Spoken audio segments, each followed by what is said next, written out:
আসসালামু আলাইকুম, সবাইকে এই মুহূর্তে ন্যাশনাল টিভি থেকে স্বাগত জানাচ্ছি। সঙ্গে আছি আব্দুল আজিজ জাফরান।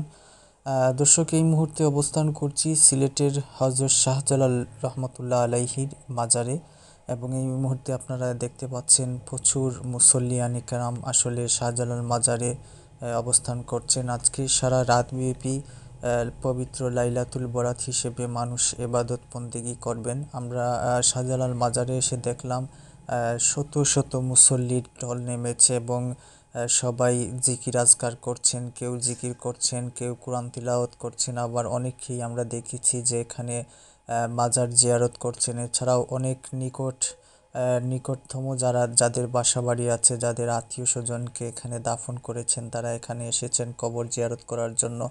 আসলে অত্যন্ত গুরুত্বপূর্ণ একটি রাত হচ্ছে শবে বরাত। এই রাত্রে আল্লাহ রব্বুল আলামিন সকল রহমতের দরজা খুলে দেন, এবং একেবারে নিকটতম বান্দার নিকটতম আল্লাহ চলে আসেন, এবং আল্লাহ বলেন যে তোমরা এই রাতে আমার কাছে বেশি বেশি করে চাও, আমি তোমাদের চাওয়া পূর্ণ করব।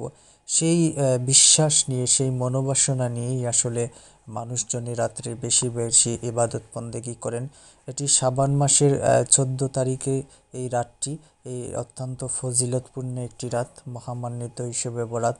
আমরা দেখেছি সিলেট সহ সারা বাংলাদেশে আসলে এই রাতটি পালিত, শবে বরাতের রাত মানুষ ইবাদত বন্দেগী করেন। অনেকেই মসজিদে নামাজ রোজা আদায় করেন, বেশি বেশি করে এই রাত্রে নফল নামাজ আদায় করা হয়ে থাকে, এবং অনেকেই এই রাতে সাহরি খেয়ে রোজা রাখেন। সব কিছু মিলিয়ে আসলে শুভ বরাতের তাৎপর্য অনেক বেশি এবং গুরুত্বপূর্ণ। এই যে দেখতে পাচ্ছেন, এখানে মানুষের পুরো একটা ঢল নেমেছে। বিশেষ করে মুসল্লি যারা আছেন, কেউ নামাজ আদায় করছেন, কেউ নফল নামাজ পড়ছেন, অনেকে কাজা নামাজ আদায় করছেন। যার যার মধ্য থেকে যার যার অবস্থান থেকে যে যেরকম ইবাদত করতেছেন, সবাই কিন্তু ইবাদতে মগ্ন আছেন।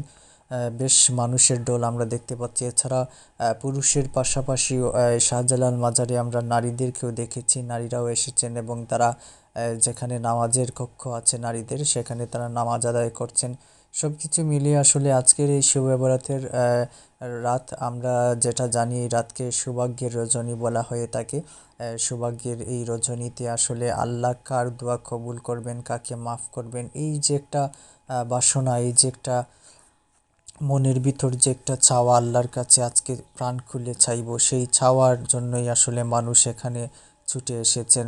বিশেষ করে হজরত শাহজালাল রহমতুল্লাহ আলাইহি মাজারে সবসময়ই একটা মানুষের সমাগম থাকে, তবে আজকে লাইলাতুল বরাতকে কেন্দ্র করে এখানে শত শত মানুষ এসেছেন, এবং সালাতুল এশার নামাজ পড়ছেন, কেউ নফল নামাজ আদায় করছেন, আবার অনেককেই আমরা দেখেছি এখানে কোরআন তিলাওয়াত করতে দেখেছি। অনেকে এসেছেন এখানে, যারা ফকির মিসকিন আছে তাদেরকে দান সদকা করছেন, অনেককে মোনাজাত অবস্থায় দেখেছি মোনাজাত করছেন। আসলে আল্লাহর কাছে চাইছেন, আল্লাহর কাছে চাওয়াই আজকের রাত্রের মূল কারণ। তো সব কিছু মিলিয়ে আসলে অনেক বাসা বাড়িতেই আমরা দেখি অনেকেই আসলে ইবাদত বন্দেগী করছেন। পুরো বাংলাদেশ জুড়ে আসলে মুসলমানদের জন্য এটি